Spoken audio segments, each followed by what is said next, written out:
오늘 하나님께서 우리에게 주시는 말씀은 말라기 2장 17절부터 3장 6절까지의 말씀입니다.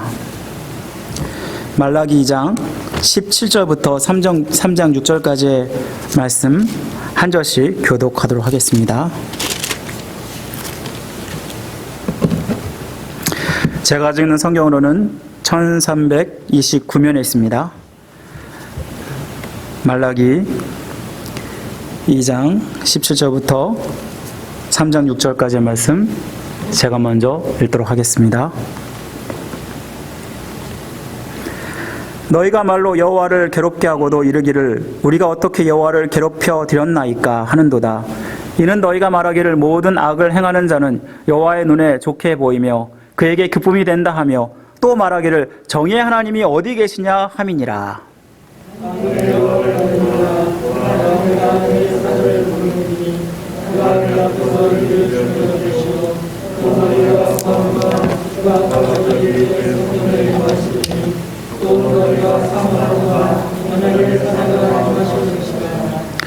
그가 임하시는 날을 누가 능히 당하며 그가 나타나는 때에 누가 능히 서리요. 그는 금을 연단하는 자의 불과 부벽하는 자의 잿물과 같을 것이라.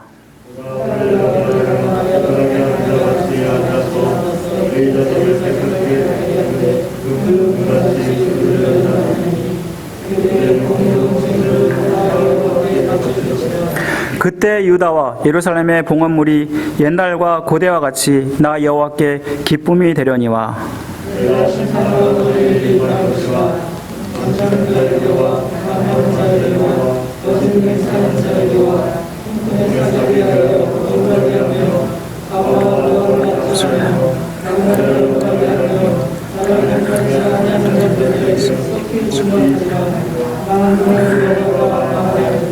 다 같이 있습니다.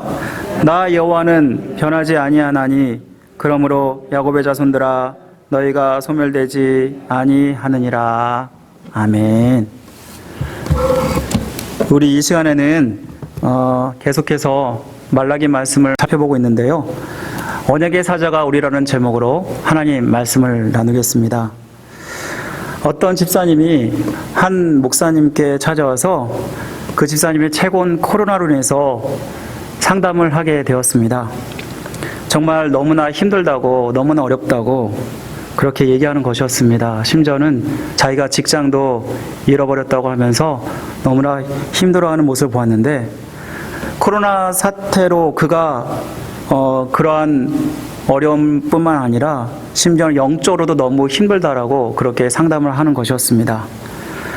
나름대로 새벽 기도도 하고 또 예배도 빠지지 않고 더 열심히 신앙생활 했음에도 불구하고 교회에 와서 예배를 드려도 감격이 없고 또 예배를 드려서 뭐하나 기도를 드려서 뭐하나 이런 생각까지 들더라는 것입니다. 그러면서 이런 생각까지 듭니다. 하나님이 정말 나를 돌보시는 건 맞나? 또 하나님이 정말 살아계신 건 맞나? 이런 의심까지 들더라는 것입니다. 우리는 우리 나름대로 믿음대로 행하려고 그렇게 하지만 좀 더 상황이나 형편이 나아지지 않을 때 하나님 말씀대로 살려고 고군분투 해보지만 패배의 쓴맛을 볼 때가 있습니다. 기도하였음에도 불구하고 그 기도가 응답되지 않는 것 같고 또 어려움과 고통이 제거되지 않을 때 오히려 그 어려움이 더 힘들게 하고 가중될 때 하나님이 정말 나를 사랑한 것 같지 않은 것처럼 그렇게 느끼고 또 자기를 돌보지 않은 것처럼 느끼게 된다라는 것입니다. 그러면서 하나님이 살아계신 건 맞냐고 내가 하나님의 자녀가 맞냐고 우리가 의심을 하기 시작하는데요. 우리가 하나님의 존재까지 생각하면서 우리의 신앙이 흔들리는 것을 보게 됩니다. 사실은 이 집사님의 문제만은 아닐 것입니다. 나의 문제는 아닐까요? 혹은 여러분의 문제는 아닐까요? 우리는 이 어려움들을 겪을 때 때로는 이런 의심까지 할 때 어떻게 해야 될까 우리는 오늘 말씀을 통해서 살펴보기를 원합니다. 오늘 본문에 나오는 이스라엘 백성이 그랬습니다. 이스라엘 백성들은 하나님이 악을 오히려 기뻐한다고 말하면서 하나님이 공의 하나님이 맞냐고, 그리고 그러면서 영적 침체가 이들에게 찾아왔습니다. 하나님께서 분명히 성전을 지으면 이스라엘의 번영을 분명히 주신다고 약속하셨습니다. 하지만 이것이 결단코 이루어지지 않았고, 여전히 이스라엘 백성들은 페르시아 이방민족의 지배를 받고 있었고, 여전히 가난한 찌든 삶에 살고 있었다라는 것입니다. 이에 반해서 이방민족은 자기 일들보다 잘 먹고 잘 사니까 이런 생각을 하게 된 것처럼 보입니다. 이렇게 하나님의 공의를 의심한다는 것은 자기는 괜찮은데 하나님의 정의에 따라 행하신 분이 아니라는 그러한 착각을 갖게 합니다. 이는 하나님을 향한 신앙 자체가 흔들린다는 것을 말씀하는 것입니다. 이런 착각이 들 때 우리가 현재 뭐가 문제가 있는 것인가 우리는 생각을 해보셔야 합니다. 우리가 알다시피 하나님은 공의로우시고 신실하신 분이십니다. 성경의 역사를 통해서 그것을 증명하셨습니다. 이스라엘 백성이 애굽에서 압제를 당할 때 하나님께 부르짖었더니 하나님께서 아브라함과 이삭과 야곱의 언약을 기억하사 그들을 들으시고 그들을 구원하셨다라고 말씀하고 있습니다. 또 사사시대 때 보면요, 이스라엘 백성들이 이방 민족의 압제로 부르짖으면서 그렇게 하나님께 매달렸을 때 사사를 보내셔서 이들을 또한 구원하는 것을 우리는 보게 됩니다. 하나님은 과거나 현재나 미래나 변함이 없으신 분이십니다. 하나님은 영원하신 분이십니다. 시작도 없고 끝도 없으신 분이십니다.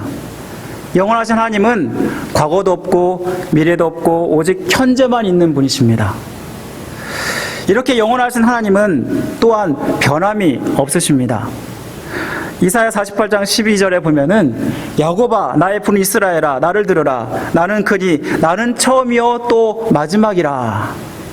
또 요한계시록 1장 8절에 보면은 주 하나님이 가라사대 나는 알파요 오메가요 이제도 있고 전에도 있었고 장차 올 전능한 자라고 하셨습니다. 또한 히브리서 13장 8절에 보면은 예수 그리스도는 어제나 오늘이나 영원토록 동일하시다라고 말씀하십니다. 결국 유대인들이 하나님으로부터 복을 받지 못하고 하나님의 신실하심을 의심하는 것은 하나님의 문제가 아니라 바로 이스라엘 백성 자신의 문제였다는 것을 말씀해 줍니다. 이스라엘 백성들은 불순종의 삶을 살았습니다. 하나님 앞에 더러운 제물을 가지고 와서 이것을 제물이라고 하면서 바쳤고, 또 제사장이 지켜야 할 레위 언약을 어겨가면서 하나님 말씀에 불순종했습니다. 또 가정을 파괴하고 이방 여인을 취해서 자기 번처를 버리고 우상을 숭배했습니다. 이로 인해서 자기들이 원하는 복을 받지 못하고 있었는데요. 그런데 이를 자기의 탓으로 여기기보다는 다른 사람의 탓으로 여기고 있는 모습을 우리는 보게 됩니다. 우리가 하나님의 공의를 의심할 만큼 영적 침체에 빠질 때 우리는 먼저 해야 될 일은요, 우리 자신을 돌아보는 것입니다. 사실 신앙의 문제에 있어서 어떤 어려움이나 문제가 생기면 하나님을 원망할 것이 아니라 하나님이 나를 돌아보라는 사인일지도 모른다라는 것입니다. 나는 잘하는데 하나님은 신실하지 못해서 그래. 이것은 착각입니다. 이미 내가 교만이라는 죄에 빠져 있는 것을 우리는 보게 됩니다. 죄를 지으면서도 죄인 줄 모르고 자기 자신은 잘한다고 생각하고 그리고 다른 사람을 탓하고 하나님을 탓한다면 우리는 착각 속에서 살아가고 있지는 않을까요? 나는 부모로서, 또한 나는 남편으로서, 아내로서, 직장인으로서, 또한 신앙인으로서 이렇게 잘한다고 생각을 했는데 정말 객관적으로 우리가 평가를 받아야 된다라고 생각합니다. 오늘 말씀에 이스라엘 백성들은 하나님의 평가는 다르다는 것을 우리는 보게 됩니다. 이스라엘에 대한 하나님의 평가는 무엇이었나요? 바로 심판이었습니다.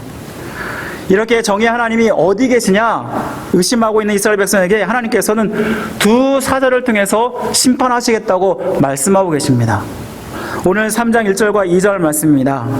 만군의 여호와가 이르노라 보라 내가 내 사자를 보내리니 그가 내 앞에서 길을 준비할 것이요 또 너희가 구하는 바 주가 갑자기 주의 성전에 임하리니 곧 너희가 사모하는 바 언약의 사냐가 임하실 것이라.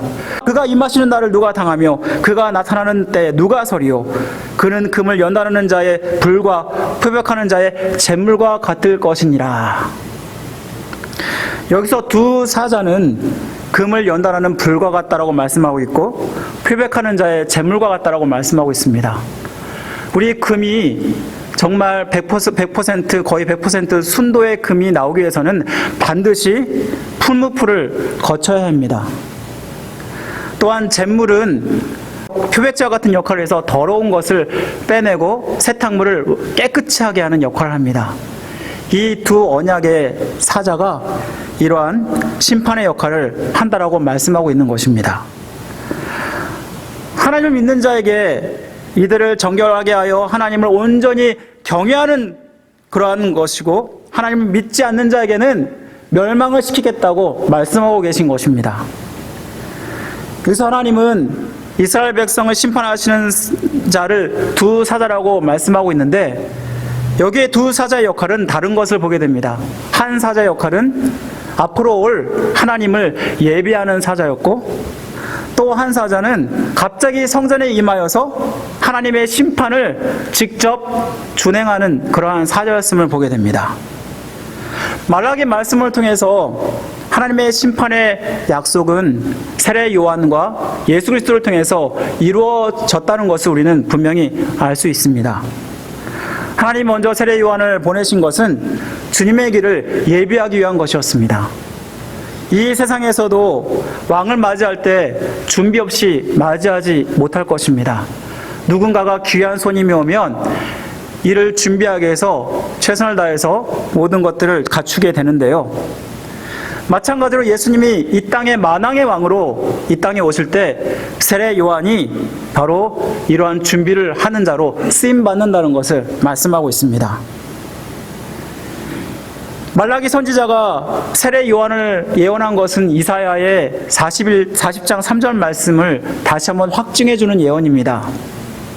외치는 자의 소리여 이르되 너희는 광야에서 여호와의 길을 예비하라 사막에서 우리 하나님의 대로를 평탄하게 하라. 세례 요한은 주님의 길을 위해서 외치는 자의 소리라고 말씀하고 있는데요.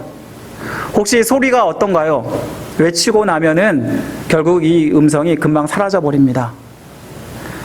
마찬가지로 이 세례 요한은요, 예수 그리스도를 예비하는 자로 왔다는 것을 말씀하고 있는 것입니다. 세례 요한은 이 땅 가운데 와서 회개의 세례를 전파하였습니다.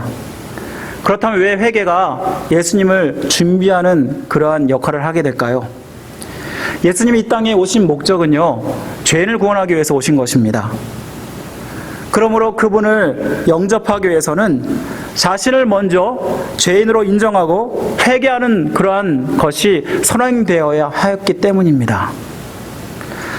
마음을 온전히 주님이 원하는 모습으로 갖게 하기 위해서 죄를 회개하는 것이 얼마나 중요한지를 깨닫게 합니다. 회개는 그만큼 우리에게 중요한 것입니다. 우리가 예수님을 영접할 때 처음 반드시 해야 될 일이 바로 회개입니다. 회개 없이는 예수 그리스도를 나의 구세주요 나의 하나님으로 영접하지 못합니다. 죄를 지어도 양심에 꺼리낌이 없는데 회개하면 되지 단순하게 생각하고 이를 이용해서는 안 됩니다. 회개라는 용어가요, 원래 그 원어로 메타노이아라는 그런 단어를 쓰는데요, 이 말씀 자체가 마음의 변화, 그러한 뜻을 나타내고요. 또 때로는 에피스트로페라는 그러한 원어를 쓰는데 행동의 변화를 얘기한다고 합니다. 성경에서 말하는 회개의 정확한 의미는 마음을 바꾸고 행동을 바꾸는 것입니다. 참된 회개는 따라서 죄를 뉘우칠 뿐만 아니라 또한 회개에 합당한 일을 행하는 것임을 말씀하고 있는 것입니다. 아마 여러분들 요나를 아시죠? 요나가 니느웨에서 하나님 말씀을 선포했습니다. 그런데 분명히 이들은 이방인이었고 그리고 하나님 앞에 무서운 죄를 지었기 때문에 심판을 당할 수밖에 없는 자들이었습니다. 그런데 이들이 베옷을 입고 금식하면서 제에 앉아서 그래서 옷을 찢고 그러면서 하나님께 회개하였더니 하나님이 그 심판을 돌이키셨다라고 말씀하고 있습니다. 우리가 회개할 때, 다시 말하면 우리가 죄인임을 인정하고 그 잘못을 뉘우치고 그렇게 주님의 정말 나의 구세주임을 인정할 때 바로 이것이 바로 회개임을 우리에게 말씀해 주고 있는 것입니다. 우리에게 회개는 참으로 필요한 것입니다. 단지 예수 그리스도를 처음 믿을 때 내가 회개함으로 우리가 끝나는 것이 아니라 우리가 항상 회개를 하며 살아가야 되는 것입니다. 회개가 무엇입니까? 항상 나를 돌아보는 것입니다.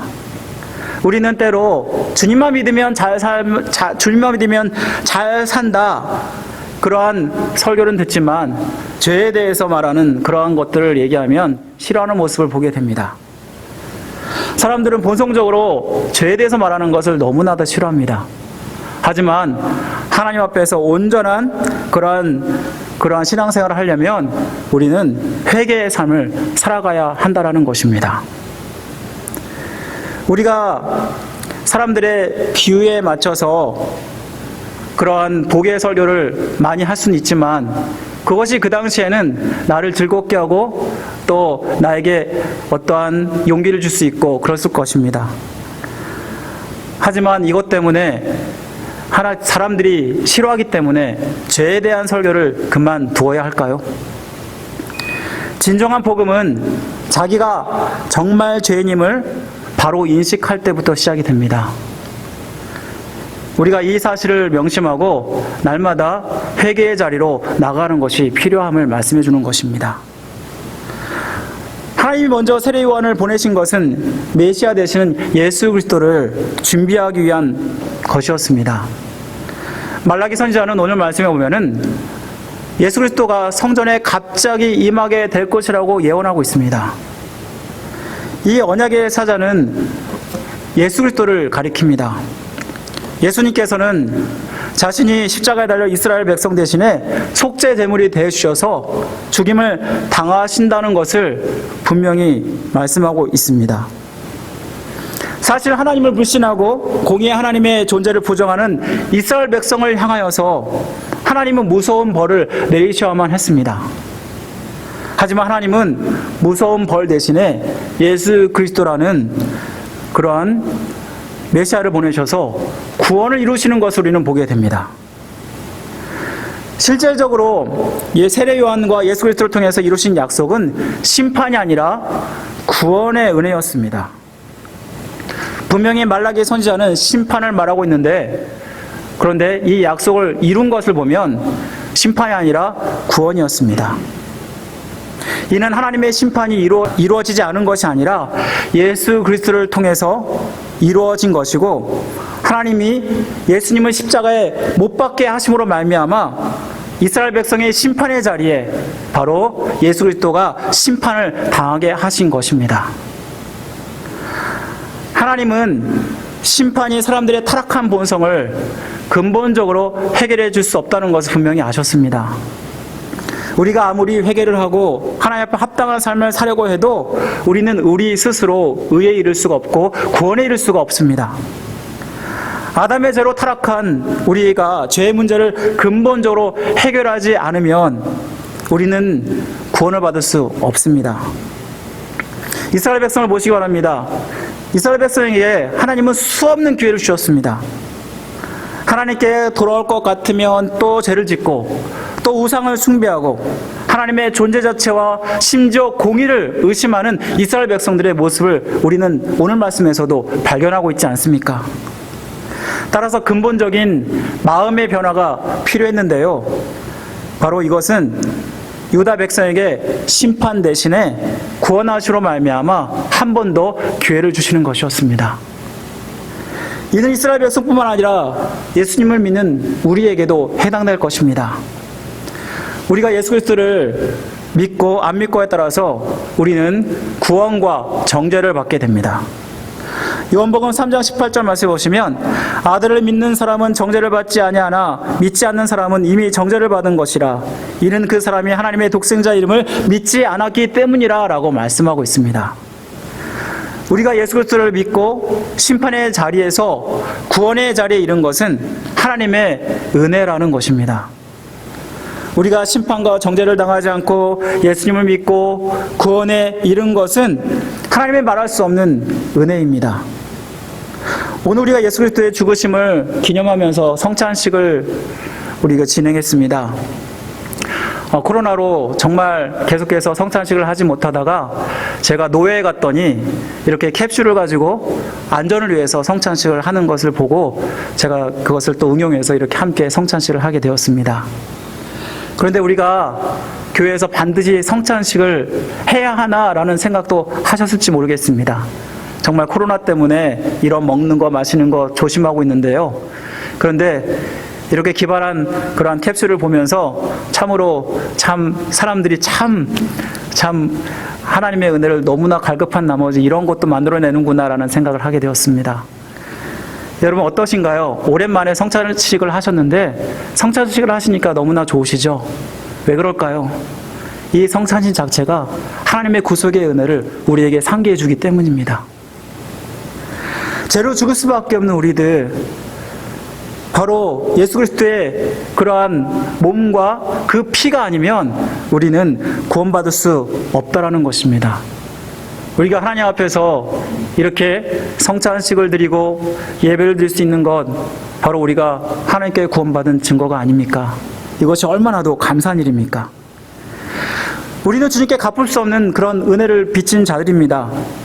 우린 예수 그리스도의 은혜만 생각해도 이 구원의 은혜를 기억하며 감사해야 되는 것입니다.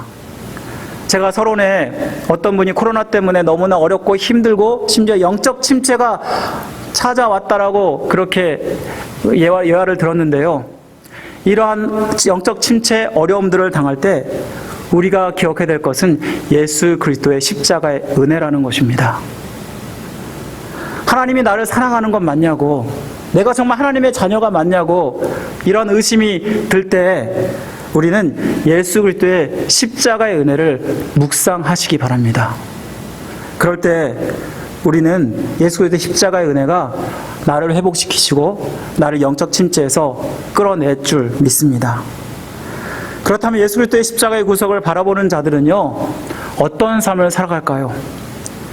예수 그리스도의 십자가를 통한 구원의 약속은 이미 이루어졌지만 아직 우리의 구원의 약속은 미완성입니다.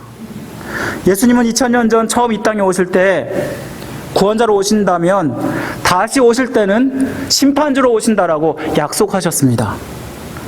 초림시에 오실 때는요, 자기가 심판을 당하셔서 우리를 구원하셨고, 또 재림주로 오실 때는 우리의 죄를 직접 심판하시기 위해서 심판주로 오신다라는 것입니다.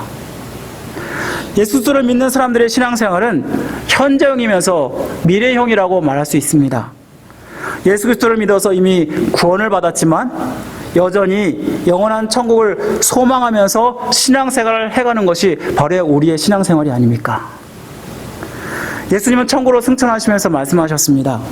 천국을 예비하러 가고 또한 너희가 본 대로 이 땅에 다시 올 것이라고 말씀하셨습니다.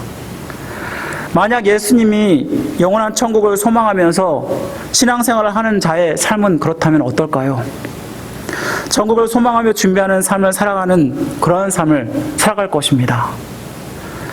주님이 언제 오실지, 언제 다시 오실지 우리는 정말 알지 못합니다. 마태복음 25장 13절에 보면은 깨어있으라 너희는 그날과 그 시를 알지 못하느니라 라고 말씀하고 있습니다. 우리는 하루하루 기회가 없는 것처럼 최선을 다해서 살아가야 하는 것입니다. 그렇다면 천국을 소망하면서 최선을 다해서 준비하는 자의 삶은 어떨까요? 하나님을 경외하는 자의 삶을 살아간다라는 것입니다. 이스라엘 백성이 하나님 앞에 무서운 죄를 지은 것은 하나님을 경외하지 않았기 때문이었습니다. 하나님을 경외함이 가장 잘 드러나는 것은 바로 우리의 예배와 말씀에 순종하는 모습입니다. 두 언약의 선지자가 와서 심판을 하겠다라고 말씀하고 있는데, 이 심판을 통해서 하나님은 두 가지를 말씀하십니다. 먼저 예배 회복입니다. 오늘 3절과 4절 말씀을 보시면 이런 말씀이 나옵니다. 그가 은을 연단하여 깨끗하게 하는 자같이 앉아서 레위 자손을 깨끗하게 하되 금 은같이 그 둘을 연단하리니 그들이 공의로운 제물을 나 여호와께 바칠 것이라. 그때 유다와 예루살렘의 봉헌물이 옛날과 고대와 같이 나 여호와께 기쁨이 되려니와. 이 말씀에 보면은 하나님께서는 메시아를 보내셔서 레위 자손들이 공의로운 제물을 바치게 된다라고 말씀하고 있고, 하나님은 이 제물을 기쁘게 바치신다라고 말씀하고 있다라는 것입니다. 하나님을 경외한다는 가장 대표적인 표현이 무엇이라고 생각하십니까? 바로 그것은 예배입니다. 하나님을 두려워하고 떨리는 마음으로 내가 피조물이고 하나님이 창조주이시고 또 그분이 구원자이심을 우리가 기억한다면 우리는 하나님께 합당한 예배를 드려야 함을 말씀해 주는 것입니다. 예배에도 하나님이 기뻐하신 예배가 있고 또 그렇지 않은 예배가 있는 거 여러분 아시죠? 창세기에 보면 가인과 아벨이 예배를 제사를 드렸는데, 이 말씀에 보면은 아벨이 가인보다 더 나은 제사를 드렸다라고 말씀하고 있습니다. 히브리서 11장 4절에 보면은 믿음으로 아벨은 가인보다 더 나은 제사를 하나님께 드림으로 의로운 자라 하시는 증거를 얻었으니 하나님이 그 예물에 대하여 증언하심이라. 그가 죽었으나 그가 그 믿음으로써 지금도 말하느니라. 이들이 똑같이 하나님께 예배를 드렸습니다. 그런데 이 하나님은 가인의 제물은 받지 않으시고 아벨의 제물만 받으시는 모습을 우리는 보게 됩니다. 그것이 어떠한 차이 때문에 그랬을까요? 바로 이들의 차이는 준비된 예물을 드렸느냐 그렇지 않느냐에 달려 있었다는 것을 우리는 알게 됩니다. 예배가 온전한 예배가 되느냐, 또 그 예배 가운데 내가 성령 충만하여서 은혜를 받고 회복하는 그러한 역사가 있느냐 마느냐, 저는 바로 예배를 얼마나 사모하며 준비하느냐에 달려있다라고 생각합니다. 아마 아벨은 하나님께 제사를 드리기 위해서 가장 살찐 그리고 가장 흠없는 그런 제물을 골라서 하나님께 드렸을 것입니다. 그러나 가인은 자기의 곡식 중에서 아무거나 가져서 그리고 그것을 하나님께 드렸을 것입니다. 이처럼 우리가 하나님 앞에 준비된 예배를 드리는 것이 얼마나 더 중요한지 모릅니다. 제가 토요일마다 여러분들에게 카톡을 보냅니다. 벌써 토요일이 되었습니다. 우리 내일은 거룩한 주일이니까 미리 우리 거룩한 주일을 위해서 말씀과 기도로 오늘 하루를 준비하는 거룩한 날 되길 원합니다 하면서 자주 카톡을 보내드리는데요. 제가 왜 이렇게 카톡을 보내냐 하면 바로 주일을 어떻게 시작하냐에 따라서 여러분의 일주일이 달라지기 때문입니다. 만약 여러분들이 첫 하루를 아침에 정말 어떻게 시작했냐에 따라서 그 하루가 결정되지 않습니까? 내가 만약에 그 하루에 정말 기분 나쁜 일이 있었고 그리고 아내와 싸우고 별로 안 좋은 일이 있으면 그 하루가 왠지 모르게 굉장히 기분 좋지 않고 그리고 찜찜합니다. 그런데 그 하루를 말씀으로 시작하고 또 사람들과의 사랑하는 말로 시작하고 그러면요, 그 하루가 얼마나 기쁜지 모릅니다. 마찬가지입니다. 우리가 주일을 시작할 때 이 주일은 일주일 중에 첫날입니다. 이 첫날을 하나님 앞에 어떻게 예배하냐에 따라서 여러분의 일주일이 바로 판가름 난다는 것을 이 말씀은 보여준다는 것입니다. 우리가 미리 예배를 준비하고 예배를 사모하는 마음으로 주님 앞에 나오면 주님이 우리에게 은혜를 주지 않을 수 없을 것입니다. 우리가 예배를 통해서 성령 충만을 회복하게 되고 그리고 하나님을 경험하지 않을 수 없게 될 것입니다. 사랑하는 성도 여러분, 여러분 어떻게 예배를 준비하며 주님 앞에 사모하는 마음을 가지고 나오고 있습니까?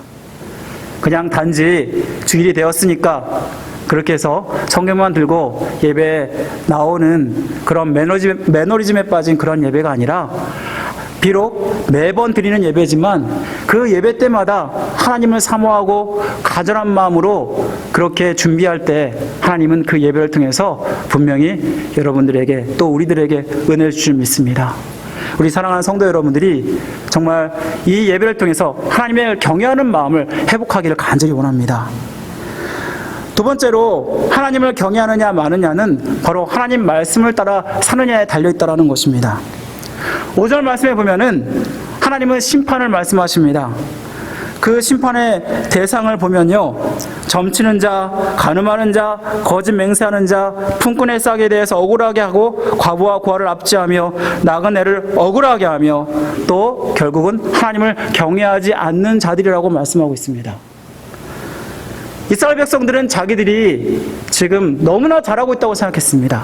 나는 신앙생활도 열심히 하고 제사도 열심히 드리니까 하나님께서 정말 기뻐하시는 그런 사람이야 라고 생각했을지 모릅니다. 그러나 그들의 삶은 그렇지 않았습니다. 오늘 말씀에서 보듯이 이들 가운데는 가늠한 자도 있었고 하나님을 정말 모독하는 그러한 사람들이 여전히 많았다는 것을 봅니다. 특별히 5절 말씀의 예는요, 모두 다 율법을 어기는 그러한 모습들을 보게 됩니다. 이 말씀은 무엇을 우리에게 얘기할까요? 하나님 말씀을 어기는 것이 결국은 하나님을 경외하지 않기 때문에 시작되는 것임을 말씀하고 있다는 것입니다. 하나님을 경외하는 모습은요, 하나님을 예배할 뿐만 아니라 또한 하나님의 말씀에 순종하는 모습으로 나타나게 됩니다. 아무리 예배를 잘 드려도 이 예배를 잘 드리는 것만으로 끝나서는 안 됩니다. 우리의 삶 자체가 또한 예배가 되어야 합니다. 그래서 로마서 12장 1절 말씀 이렇게 얘기하지 않습니까? 우리의 몸을 거룩한 산 제사로 드리라. 이 말씀에 보면요, 이 제물이 우리가 어떤 물건을 가지고 드리는 게 아닙니다. 우리의 몸 자체가 하나님께 제물이 된다라고 말씀하고 있습니다. 여러분, 제물이 어때야 됩니까? 항상 흠이 없고 하나님께 가장 좋은 귀한 그리고 깨끗하고 그러한 것을 하나님께 드려야 하는 것입니다. 마찬가지입니다. 우리가 하나님을 경외하는 모습은 바로 하나님 말씀대로 살아갈 때 그렇게 거룩한 삶의 제사로 하나님께 드려진다라는 것입니다. 우리가 신앙생활 하는 건요, 교회에서만 잘하기 위해서 하는 것이 아닙니다. 이 땅 가운데서 세상에서 승리하기 위해서 하는 것입니다. 많은 사람들이 교회에서만 열심히 잘하면 되지라고 생각하면서 교회 열심히 봉사하는 모습을 보게 되고 열심히 예배드리는 모습을 보게 됩니다. 그런데 분명히 성경은 나가 다른 사람을 제자 삼으라고 말씀하고 있고 이 땅의 빛과 소금의 역할을 하라고 말씀하고 있습니다. 이것이 무엇을 얘기할까요? 바로 우리가 이 예배에서 성공할 뿐만 아니라 하나님 말씀으로 살아갈 때 이 땅 가운데 정말 빛과 소금의 역할을 감당하게 되고 이 땅에서 믿는 자로서의 그러한 역할을 감당할 수 있음을 말해주는 것입니다. 사랑하는 성도 여러분, 우리가 말씀에 순종하는 것이 정말 필요합니다. 이 말씀이 여러분과 상관없는 그런 말씀이 아니라 여러분의 삶을 지배하고 여러분을 다스리는 말씀이 되게 하십시오. 하나님을 경외하는 사람은 항상 말씀을 자기의 기준으로 삼고 하나님 말씀을 따라 살아가는 자인 것입니다. 오늘 말씀 마지막으로 보시면 하나님은 하나님의 약속을 반드시 이룰 것이라고 말씀하고 있습니다. 오늘 6절에 보시면 나 여호와는 변하지 아니하나니 그러므로 야곱의 자손들아 너희가 소멸되지 아니하리라. 이 말씀에 보시면 하나님은 말라기를 통해서 앞으로 언약의 사자가 올 것인데 이 언약의 사자가 세례 요한과 그리고 예수 그리스도를 통해서 이미 이루어졌습니다. 하지만 이스라엘 백성의 이 약속은 구원의 약속으로서 또한 우리에게 해당되는 구원의 약속인 것입니다. 이 약속을 얘기할 때 구원의 약속은 이미 성취되었지만 앞으로 성취될 약속인 것입니다. 다시 말하면 말라기 선지자를 통해서 우리에게 말씀하시는 것은 앞으로 구원의 약속을 따라서 우리가 신앙생활을 온전히 해가는 것이 얼마나 더 중요한지를 우리에게 말씀해 주고 있는 것입니다. 이스라엘 백성들이 예배를 소홀히 하고 하나님 말씀을 어김으로 말미암아 하나님을 경외하는 모습을 잃어버렸을 때 이들은 하나님 앞에 무서운 심판을 당한다라고 말씀하셨습니다. 마찬가지로 우리가 하나님을 경외하는 마음이 얼마나도 중요한지를 이 말씀은 보여줍니다. 하나님을 두려워하고 하나님을 떨리는 마음으로 바라본다면 우리는 지금 현재 우리가 구원받은 것으로 만족하는 것이 아니라 우리가 앞으로 천국을 소망하며 우리가 하나님을 경외하는 삶을 살아야 함을 우리에게 말씀해 주는 것입니다. 하나님은 앞으로 재림주로 우리에게 오십니다. 그리고 하나님은 우리 가운데 부끄러운 구원을 당하는 사람이 있는가 하면 그렇지 않은 사람이 있음을 분명히 하실 것입니다. 앞으로 심판주로 주님이 오실 때 우리 모든 성도 여러분들이 하나님 앞에서 정말 잘했다 칭찬받는 그러한 하나님의 사람들이 되기를 간절히 원합니다. 이를 위해서는 여러분들이 예배를 소중히 하시고 또 하나님 말씀에 순종하십시오. 그래서 항상 자기의 삶을 되돌아보시고 점점점 예수 그리스도를 닮는 성화의 삶을 살아가십시오. 바로 이것이 하나님 앞에서 승리하는 비결인 줄 믿습니다. 모든 성도 여러분들이 또 한 주를 살아가면서 이 말씀을 기억하고 그리고 거룩한 성화의 삶을 잘 삶으로 승리하는 귀한 한 주가 되시기를 주님의 이름으로 간절히 축원드립니다.